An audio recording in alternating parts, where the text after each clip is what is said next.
And this has me concerned. What is this model city law and order? This sounds like a police state measure. Donald Trump announces the next step in the administration's successful war on crime, the Department of Justice's Model Cities Initiative, designed to slash violent crime and restore law and order in major cities across America. This seems like a police state expansion. From the very first day I took office, our administration has waged the most successful war on crime in American history. Last year, the murder rate saw the single largest decline ever recorded, falling to the lowest level in 125 years. We've reduced the fentanyl coming across our border by 60%, from Washington to Memphis to New Orleans to our southern border. We are restoring law and order to America. Now we're taking our next big step to defend public safety in America. At my direction, the Department of Justice It does seem like it might be AI, yeah. is beginning what we're calling the Model Cities Initiative to slash violent crime in major metropolitan areas all across our country. In selected cities, the Department of Justice will provide $300 million in grants to hire police officers. Oh my God, more money for pigs? What is going on? I hate this. Modernize equipment. They're like, yeah, you can't have health care. Just let the people in poverty die. Let's put homeless people in ICE detention camps and give all the money for more cops to crack people's skulls. Provide training and improve law enforcement. This historic funding will go to confronting substance abuse, preventing youth crime, and combating. No, that means attacking drug users and further criminalizing the drug trade. We need to go the opposite direction. Repeat offenders. In short, we're committed to making historic investments in improving the quality of life of city residents nationwide. For the next 90 days, any city or local government representing a population of more than 100,000 people can apply to take part in this exciting new program. It's amazing. Tell your local representatives to apply now by going to www.justice.gov/grants.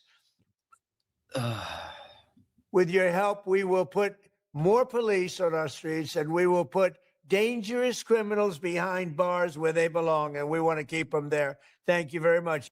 You could tell it's fake because of his hands. His hands look way too healthy, and there's no makeup on them. So yeah, definitely. This seems like a significant ramp up of the police state, and I did not really see this getting any attention.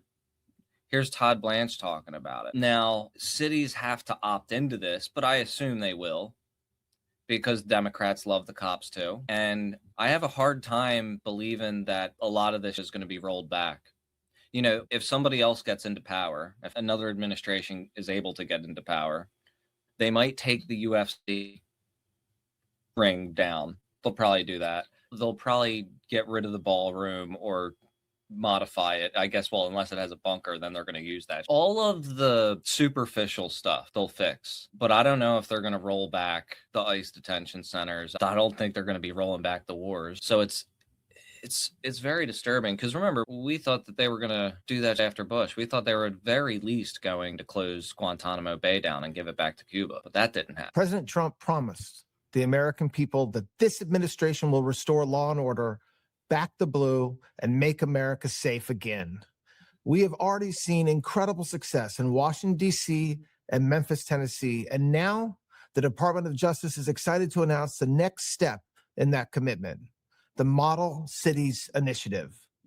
Through the one big, beautiful bill, the DOJ will be surging $300 million in grant funds to support cities who are serious about reducing violent crime, restoring public order, and modernizing their public safety infrastructure.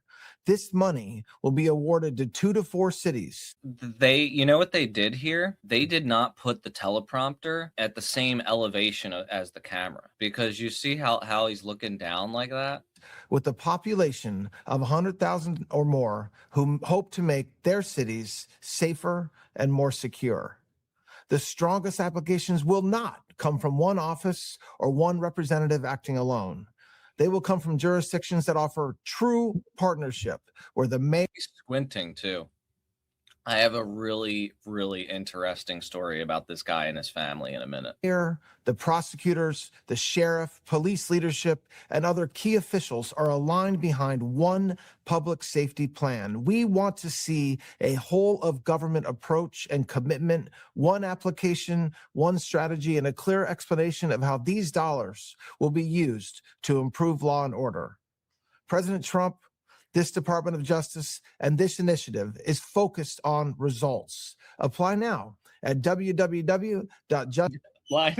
was such. justice.gov. This guy is so bad in front of the camera. He's worse than I am. Forward. So this guy has an interesting history that somebody tipped me off to yesterday. First, though, let's look at yesterday. I showed how he was like denying that there was anything going on with the temple on Epstein's Island. And there was another clip that I missed. And I started to wonder, like, what? This guy must be so deep in this. Like, but no, this guy is a generational creep because his grandfather ran a cult in his basement and the neighbors complained about it. And then he had to set up a church. Did you guys find all the videotapes from all of his hidden cameras that he had throughout his homes? There's no evidence that he had hidden cameras throughout his homes. I mean, so just let me put a finer point on that. Does that mean he didn't have hidden cameras? No, I have no idea whether he did or not. We never collected any evidence. We got all of his devices. We searched all of his devices. There is no evidence of any hidden cameras. No evidence of any hidden cameras. Yeah, here's the photo, like right there. And there were multiple photos like that. But let's look at Todd Blanche's Wikipedia, because I just found this out yesterday. I'm surprised that I hadn't heard about this before, but Blanche's father, Richard, was a Canadian hockey player, while his mother was a nurse. Blanche was raised in Denver.